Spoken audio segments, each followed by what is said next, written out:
The loneliest person in the room is usually the one making sure no one else feels alone. Not the outsider, not the introvert in the corner, but the one surrounded by people. The one who remembers your birthday, keeps the conversation going, plans the night, keeps it light. The one who shows up even when they're falling apart inside.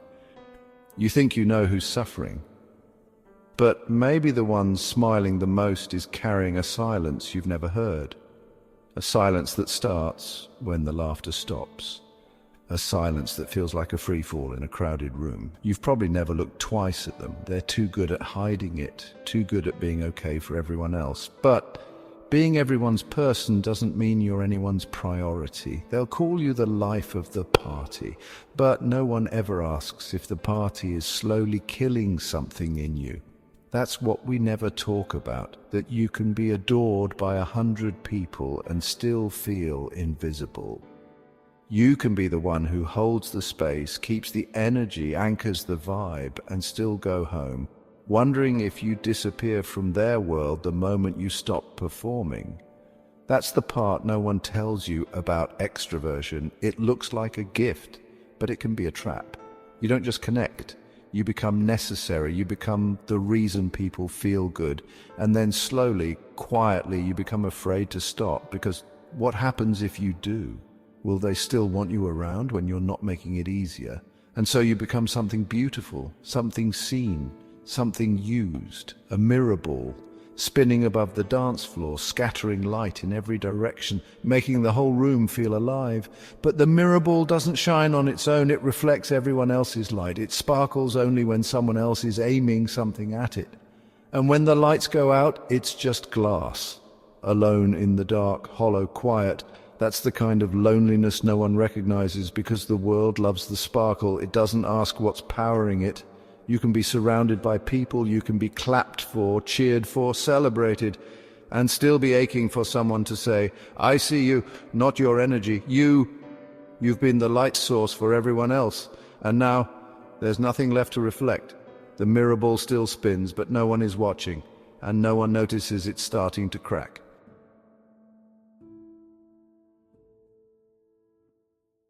You show up.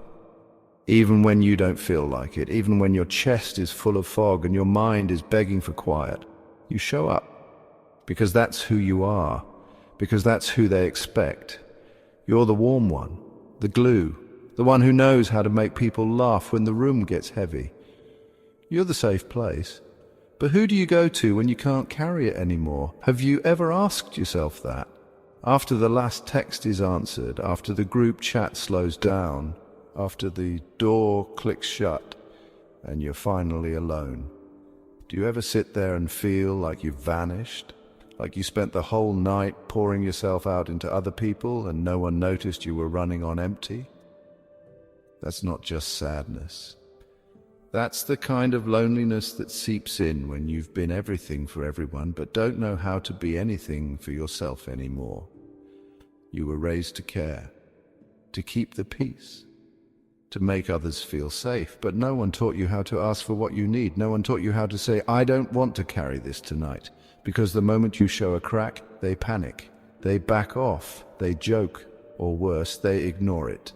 So you stop trying, you smile through the emptiness, you crack another joke, you send another encouraging text, and when the room empties, you sit with the echo, a silence that doesn't feel peaceful. It feels like absence, like you're here, but not really. ENFPs chase meaning, they crave connection like air. But when the connection stays surface level, when they're met with LOL instead of "I hear you," they suffocate quietly in rooms full of people. ESFJs nurture, they hold emotional weather systems together like they were born to do it, but no one asks if they're drowning in it. You've been the anchor, you've been the shelter. You've been the charger for other people's batteries, and the terrifying truth, you don't even know who charges yours anymore. That's what loneliness feels like when you're the social one. Not isolation, not rejection, but the slow erosion of your own needs in the service of everyone else's comfort. There's a painting, maybe you've never seen it, of a jester in red. His name is Stanchik. He sits, slumped forward, while a royal ball rages on behind him. His face is hollow, tired, forgotten. The room he once made laugh doesn't even realize he's in pain. That's you, isn't it? You've played the fool so well that no one suspects you're barely holding it together. You've kept the room happy, but you don't even remember what happiness feels like when the room is empty. Here's the part they don't understand. You don't want everyone to fix it. You don't need 1,000 hands. You just want one. One person to stay after the show ends, to ask, who are you when you're not smiling for everyone else? That's not too much to ask. That's human.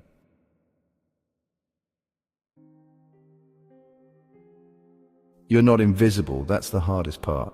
You're not forgotten. You're not excluded. You're everywhere. People notice you. They like you. They invite you, post you, tag you, quote you. But deep down, you wonder if they'd notice, if the version of you that performs quietly stopped showing up. You've built an identity around being okay. The one who never makes it awkward. The one who knows how to read the room. The one who always finds the silver lining, even when you're suffocating inside it. And when you finally speak a little softer, when your tone shifts, when your smile doesn't reach as high, they ask, what's wrong with you today? Not how are you, not what do you need, just where's the version of you we like? That's when you realize you've become a persona in your own life, and not even a complicated one, just the reliable one, the fun one, the light. There's a reason why being the strong one starts to feel like exile. You get put on a pedestal made of assumptions. And it's a long fall down when you admit that you're human. You try it once, just once. You hint at the fog you're feeling. You say something a little too real, and the air changes. They joke it away. They blink. They change the subject, or worse, they don't say anything at all. That's when it hits you.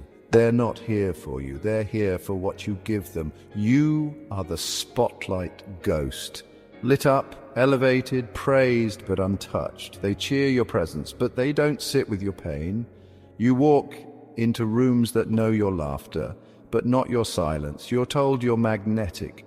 But what good is attraction when it never pulls anyone close enough to see who you really are? There's a poem over 100 years old about a man named Richard Cory. He was admired, wealthy, elegant. Everyone in town wanted to be him. And one night, quietly, he ended his life. No one saw it coming, because no one thought to look past the image. That's the danger of being loved for your light. No one suspects you're crumbling in the dark, because how could someone so loved feel so alone? But love isn't the same as closeness. Admiration isn't intimacy, and being surrounded isn't connection. And here's the terrifying question that starts to form, the one you keep swallowing down. If I stopped trying so hard to shine, would anyone still want me around? So you keep showing up. You keep smiling. You keep lifting the room, and with every joke, every favor, every distraction from your own pain, you lose one more inch of yourself, until you don't even know who you are without the applause.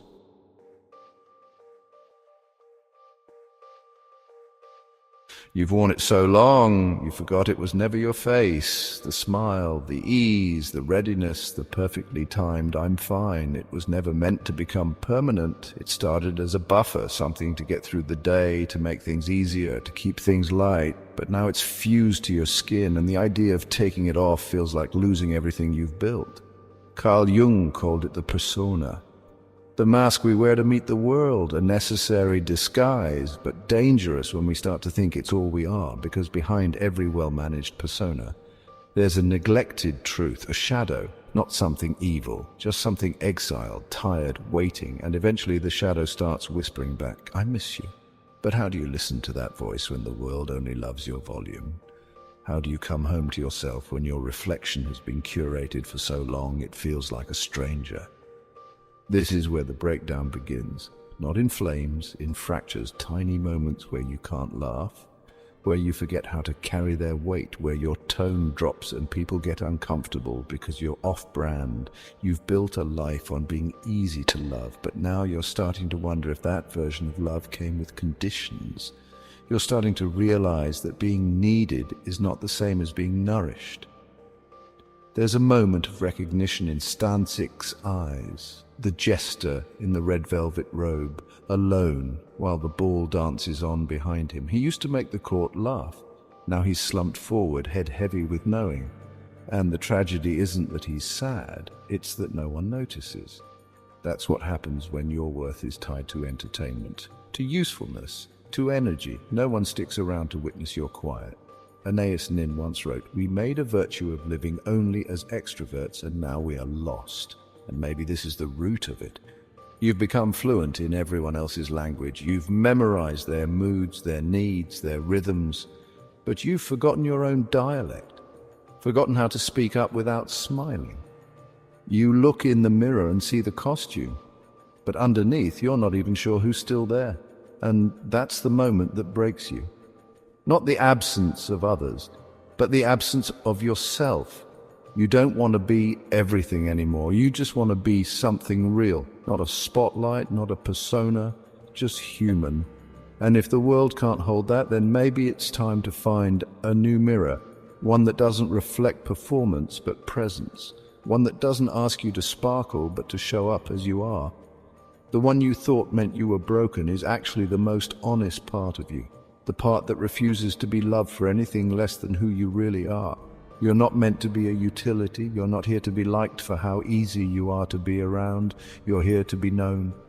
And maybe that starts with the terrifying act of no longer being agreeable, of letting your silence speak, of letting your tired show. You've spent your life being the more cheerful, more helpful, more patient, more available, but it's time to be more you, even if that means being less for everyone else, because you don't have to be the glue. You don't have to be the reason everyone feels okay. You don't have to sacrifice yourself on the altar of keeping things light. Let the room grow uncomfortable. Let the silence stretch. Let the mask fall. You'll be amazed who stays when you stop trying to make it easy to love you.